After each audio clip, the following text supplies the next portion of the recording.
So guys, मेरे channel पर ये वीडियो बनकर आ रहा है। ये फॉर्मेट देख रहे होंगे जो आपको दिखाई दे रहा है। ये है समूह का मासिक प्रतिवेदन जो हर गांव में अभी JSLPS के द्वारा समूह चलाया जा रहा है, सखी मंडल चलाया जा रहा है, SSG चलाया जा रहा है। उसी का एक रजिस्टर का एक पार्ट है जिसे मासिक प्रतिवेदन बोला जाता है, MPR बोला जाता है। ये MPR का फॉर्मेट है जिसे आप ध्यान से देख सकते हैं। मैंने किसी उदाहरण के तौर पर मैं बनाई हूँ आप लोग सभी को समझने के लिए। तो गाइस देखते हैं, समझते हैं। पहला नंबर में दिया हुआ है ऊपर में माह। माह मतलब सब कुछ समझते हैं, यानी महीना होता है, यानी किस महीने का आप मासिक प्रतिवेदन काट रहे हैं उस महीना का हम नाम लिख देंगे। जैसे मैंने अप्रैल महीना का काटा है तो अप्रैल लिख दिया है। इसके बाद है साल। साल में 2023 लिखे हैं, यानी आप जिस साल का काट रहे हैं 2023 का, 24-22 जो भी हो उसका लिख देना है। इसके बाद एक नंबर में दिया हुआ है समूह का नाम। समूह का नाम में SSG का नाम लिखेंगे जो मतलब समूह है। जैसे मैंने यहाँ खुशी आजीविका सखी मंडल लिख दिया है।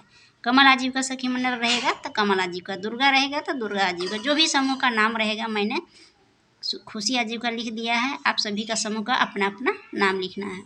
इसके बाद है गांव का नाम। 2 नंबर में है गांव का नाम। जो भी आपका गांव का नाम रहेगा उसे लिख देना। मैंने यहाँ चांदो लिख दिया है। इसके बाद है 3 नंबर में ग्राम संगठन का। ग्राम संगठन का आपका जो भी नाम रहेगा वो ग्राम संगठन का नाम लिख देना है। मैंने यहाँ महावीर VO लिख दिया है। महावीर आजीविका ग्राम महिला ग्राम संगठन होता है तो वही शॉर्ट में VO बोला जाता है, उसे लिख दिए मैंने। इसके बाद है प्रखंड का नाम। प्रखंड मैंने लिखा है चैनपुर। आप सभी का अपना अपना ब्लॉक जो भी हो उसे लिख देना है।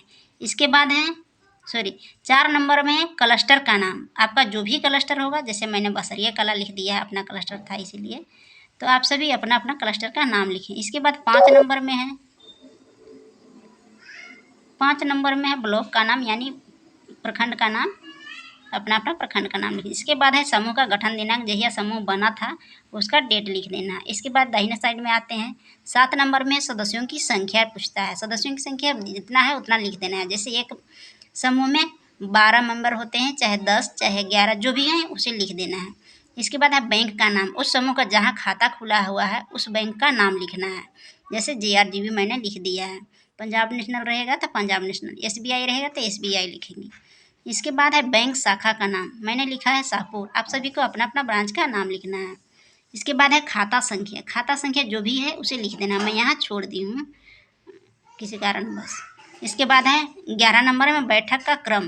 बैठक क्रम साप्ताहिक होता है कि या मासिक, तो मैंने साप्ताहिक लिख दिया है क्योंकि ऐसे भी समूह का बैठक सप्ताह में एक बार किया जाता है, इसे साप्ताहिक बोला जाता है। इसके बाद 12 नंबर में है बुक कीपर का नाम, यानी BK जो भी हो रजिस्टर लिखने वाली उसका नाम लिखना रहता है। यहाँ तक तो समझिए, किन्हीं को कोई दिक्कत नहीं है। आगे आते हैं 13 नंबर में। 13 नंबर में पूछता है बैठक बचत उपस्थिति का विवरण। इसमें लिखा हुआ क्रम संख्या में बैठक का उपस्थिति, विवरण में लिखा हुआ है पहला नंबर में बैठक की पहला नंबर में लिखा हुआ है बैठक की संख्या।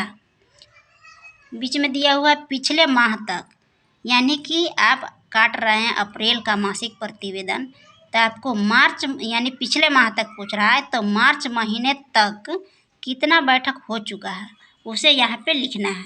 तो मैंने 20 लिख दिया है। आपका जितना रहेगा टोटल बैठक मार्च तक उतना लिख देना है। इसके बाद है इस माह में कितना बैठक हुआ, यानी कि अप्रैल माह में कितना बैठक हुआ। तो हफ्ता में 1 बैठक होता है तो 4 हफ्ता पड़ा तो 4 लिख दिए, 5 हफ्ता पड़ेगा तो 5 लिख देंगे। ठीक है, तो 20 और 4 को कुल मिला के यहाँ 24 लिख दिए। किन्हीं को कोई दिक्कत नहीं है। चलिए आगे बढ़ते हैं। 2 नंबर में लिखा हुआ है कुल बचत। कुल बचत मान लीजिए आपका जो 10-10 रुपया बचत जमा होता है, एक बैठक में 20 रुपया, एक बैठक में 120 रुपया होता है, 12 दीदी मिला के। तो कोई ज़रूरी नहीं है कि 120 रुपया जमा हो ही जाएगा, कभी 90 कभी 80, जितना होगा उतना के अनुसार कुल उपस्थिति या कुल बचत जोड़ा जाता है। तो कुल जो बचत मान लीजिए उदाहरण के लिए मैंने 1500 रुपया लिख दी है। इसके बाद ये मार्च महीने तक 1500 रुपया लिखा हुआ है। इसके बाद इस माह में है तो इस माह में सपोज दैट उदाहरण के लिए मान लीजिए कि 400 रुपया जमा हुआ। जो भी आपका होगा चारों बैठक मिला के टोटल पैसा को हम लिख देंगे। एक महीना के अंदर जो भी जमा होगा वो पैसा लिख देंगे यहाँ। फिर 1500 और 400 को जोड़ के मैंने यहाँ 1900 रुपया लिख दिया है। इसके बाद है उपस्थिति। उपस्थिति में जो भी उपस्थिति मार्च तक आएगा कुल मिला के जोड़ करके लिख दिए हैं। इसके बाद इस महीना में जितना उपस्थिति होगा अप्रैल माह में उसे कुल जोड़कर यहाँ लिख दिए हैं। सपोज दैट उदाहरण के लिए 40 है तो मैंने 40 लिख दिया है। 210 और 40 को जोड़ के 250 कर दिया है। यहाँ तक कोई दिक्कत किसी को नहीं है। चलिए आगे बढ़ते हैं। 14 नंबर में है समूह को प्राप्त ऋण और ऋण भुगतान का विवरण। तो इसमें दिया हुआ है संस्था का नाम।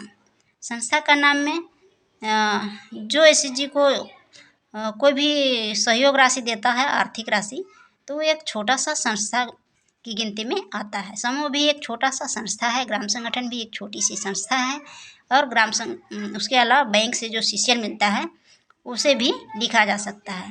तो मैंने यहाँ 2 चीज़ लिख दिया है, जो ग्राम संगठन से मिलता है उसे, और बैंक से जो लोन मिलता है उसे लिख दिया है। तो यहाँ पे लिखने ग्राम संगठन से उदाहरण के लिए मान लीजिए खुशी एसएचजी को 50,000 रुपये मिला हुआ है, प्रारंभ राशि 50,000 लिख दिए। इसके बाद है लिखा हुआ है बकाया के साथ इस महीने तक कुल ऋण वापस करने की राशि। तो 1,000 का किस्त बांधा हुआ है, तो 1,000 रुपये उसे किस्त जमा करना है और 500 रुपया ब्याज इसे मांगा गया है। फिर क्या करती है, अप्रैल महीने में ये जो है जमा करती है 1,000 किस्त और 500 रुपया ब्याज वापस करती है। इसके बाद बकाया इसका कुछ नहीं रह जाता, यानी 1,000 किस्त जो बांधा हुआ था वो वापस कर दी है। अगर वापस नहीं करती है तो बकाया में 1,000 रुपया किस्त और ब्याज 500 रुपया लिखा जाएगा। लेकिन बकाया में 49,000 रुपया नहीं लिखा जाएगा, क्योंकि शेष ऋण राशि में 49,000 रुपया लिखा जाता है। बकाया में केवल किस्त जो बांधा हुआ है वो अगर वापस नहीं करती है तभी हम 1,000 रुपया लिखेंगे, अन्यथा डैश रहेगा।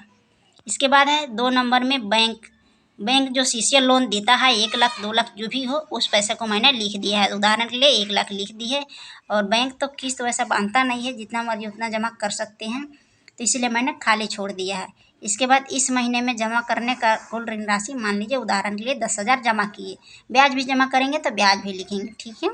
इसके बाद बकाया नहीं लिखे हैं, बकाया कोई दिक्कत नहीं है, नहीं लिखिएगा तो। इसके बाद शेष ऋण राशि मेरा 1 लाख में 10,000 वापस कर देती है, तो 90,000 रुपया बच जाता है, ठीक है। इनको कोई दिक्कत नहीं है। चलिए आगे बढ़ते हैं। अगला ऑप्शन है 15 नंबर में समूह का आय और व्यय का विवरण। इसमें पहला नंबर में दिया हुआ सदस्यों की ऋण पर ब्याज, यानी कि टोटल सदस्य यानी 4 सप्ताह में जो भी 4 सप्ताह में यानी 1 महीना के अंदर जो भी ब्याज आएगा उस कुल ब्याज को यहाँ लिख देना है। दूसरा नंबर में बैंक खाता में जमा राशि पर ब्याज, यानी बैंक भी इंटरेस्ट देता है, ब्याज देता है। अगर पासबुक अपडेट है तो हम यहाँ ब्याज को लिख सकते हैं, अपडेट नहीं है तो नहीं भी लिख सकते हैं, ठीक है। फिर है दंड। अगर कोई दीदी अपसेंट हो जाती है या फिर लेट से आती है तो हम लोग जुर्माना लेते हैं, दंड लेते हैं। तो अगर जुर्माना है आया हुआ है तो मैंने लिख दिया है, नहीं रहेगा तो नहीं लिखा जाएगा। फिर क्या करेंगे, अन्य में तो कुछ पैसा आता नहीं है, इसलिए कुल मिला के यहाँ जोड़ देंगे। कुल मिलाकर मैंने 880 रुपया लिख दिया है। इसके बाद इधर है व्यय का विवरण। व्यय का विवरण में पहला नंबर में है ग्राम संगठन ऋण पर वापसी ब्याज, यानी ग्राम संगठन को हम कितना ब्याज वापस कर रहे हैं अप्रैल महीना में, तो 500 रुपया यहाँ लिखे हैं, वही 500 रुपया यहाँ भी लिख देंगे, ठीक है। दूसरा नंबर में है बैंक ऋण पर वापसी ब्याज। बैंक ऋण पर वापसी ब्याज यानी सीसीएल का पैसा जब हम वापसी करेंगे ब्याज, उसी पैसा को यहाँ लिखना है। अगर किया हुआ रहेगा तो लिख देंगे, मैंने नहीं लिखा है, ठीक है। तीसरा नंबर है बुककीपर का मानदेय। अगर बुककीपर का मानदेय उस महीने देंगे 50 रुपया या 100 रुपया तो हम लिखेंगे, अन्यथा नहीं लिखेंगे। इसके बाद है सफ़र खर्च। सफ़र खर्च हुआ रहेगा तो लिखेंगे, नहीं तो नहीं, ठीक है। इसके बाद स्टेशनरी खर्च भी रहेगा तो हम स्टेशनरी खर्च को लिख देंगे। इसके बाद क्या करेंगे, कुल मिला के जोड़ देंगे। अब इसमें यह ध्यान देना है कि दोनों तरफ कोई ज़रूरी नहीं है कि आय और व्यय बराबर ही रहेगा, क्योंकि यहाँ ऑडिट नहीं है, यहाँ केवल एमपीआर मांगा गया है कि 1 महीने के अंदर कितना आय हुआ और कितना व्यय हुआ, इसलिए कम या ज़्यादा दोनों तरफ कम बेसी हो सकता है, इससे कोई दिक्कत नहीं है, ठीक है। 16 नंबर में आते हैं माह के अंत में बैंक में कुल शेष राशि। बैंक में जो भी जमा किए रहेंगे सेविंग अकाउंट में उसको लिख देना है, 2,000 4,000 जो भी हो। इस ध्यान रहे बैंक में सेविंग अकाउंट में ज़्यादा पैसा नहीं रखा जाता है, 2,000 3,000 यही रखा जाता है, उससे ज़्यादा नहीं रखना है, क्योंकि ग्रेड नहीं दिया जाता है। फिर माह के अंत में कुल शेष राशि कितना है हाथ में, यानी बक्सा में जो भी रहेगा वो लिख देना है। यानी कि मान लीजिए कि ये भी ध्यान में रखना है कि बक्सा में बहुत कम पैसा रखना है, यानी 1,000 से नीचे पैसा रखना है, क्योंकि हमारे समूह में जो भी दीदी जुड़ी है वो एक गरीब दीदी है, उन्हें पैसों की ज़रूरत है। इसीलिए दीदी लोग हर माह लेन देन करेगी, ऋण लेगी, वापस करेगी, इस तरह से। इसीलिए बैंक में या बक्सा में ज़्यादा पैसा नहीं रखना है, अक्सर दीदी लोग के साथ रोटेशन करने देना है। इसके बाद है 18 नंबर में समूह में किए गए सरकारी योजना और सामाजिक कार्यक्रम का विवरण। इस चीज़ को अगर हम लिखते हैं तो हमें 5 अंक ग्रेडिंग में दिया जाता है, और नहीं लिखेंगे तो 0 अंक मिलेगा।